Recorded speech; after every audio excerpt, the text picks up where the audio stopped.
যে কোনো ফরম্যাটের বিশ্বকাপ হোক কিংবা আইসিসির বৈশ্বিক আসর, ক্রিকেট বোদ্ধাদের ফেভারিট লিস্টে থাকবেই ভারত ও অস্ট্রেলিয়ার নাম। এবারের টি-20 বিশ্বকাপও এর ব্যতিক্রম নয়। বিশ্বকাপটা যখন উপমহাদেশে ভারত আর শ্রীলঙ্কার মাটিতে, তখন হট ফেভারিটের তকমাটা থাকবেই টিম ইন্ডিয়ার গায়ে।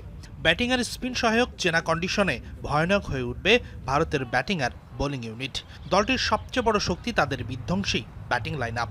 উদ্বোধনী জুটিতে বিশ্বের 1 নম্বর টি-20 ব্যাটার অভিষেক শর্মা একাই ব্যবধান গড়ে দিতে পারেন। মিডল অর্ডারে সূর্যকুমার, সঞ্জু স্যামসন, শিবম দুবে, রিঙ্কু সিং, তিলক ভার্মার মতো ব্যাটার আছেন। বোলিং ইউনিটও বিশ্বমানের। বুমরা, আর্শদীপের সাথে আছেন কুলদীপ, বরুণের মতো স্পিনার।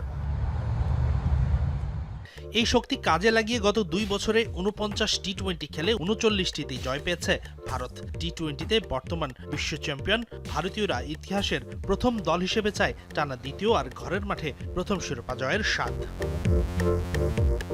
2023 ওয়ানডে বিশ্বকাপের মতোই বাজিটা ভারতের কাছ থেকে ছিনিয়ে নিতে পারে অস্ট্রেলিয়া। টেইল পর্যন্ত ব্যাটিং ডেপথ আর এক ঝাঁক পাওয়ার হিটার অজিদের দিয়েছে ফেভারিটের তকমা। ভারতীয় ব্যাটিং লাইনআপের চেয়ে খুব একটা পিছিয়ে নেই মিচেল মার্শের দল।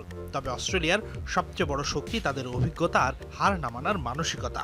টপ অর্ডারে ট্রাভিস হেড আর মিচেল মার্শ তাণ্ডব চালাতে পারেন। মিডল অর্ডারে আছেন Cameron Green, Glenn Maxwell, Marnus Stoinis, আর লোয়ার অর্ডারে জশ ইংলিশ, কুপার কনলির মতো ব্যাটার।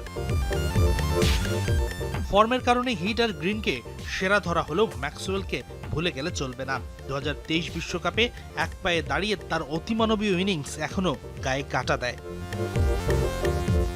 অস্ট্রেলিয়ার বোলিংও দুর্দান্ত। হ্যাজেলউড, ডারউইশের মতো অভিজ্ঞদের সাথে জাভিয়ার বার্টলেটে, নাথান এলিসের মতো তরুণ পেসাররা আছে।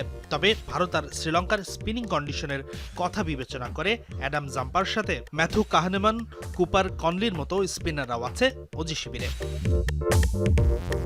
গত আসরের ফাইনালিস্ট দক্ষিণ আফ্রিকার দিকেও দৃষ্টি রাখতে হবে। রাবাদা, নরকিয়া, ইয়ানসেন, এনগিদের নিয়ে দলটির পেস অ্যাটাক হয়তো এই মুহূর্তে সবচেয়ে সেরা। সেই সাথে ডিকক, ব্রেভিস, স্টাপস, মিলার, মার্কারামের মতো ক্রিকেটাররা আছেন প্রোটিয়া শিবিরে। হাসিনুর রহমান, যমুনা স্পোর্টস।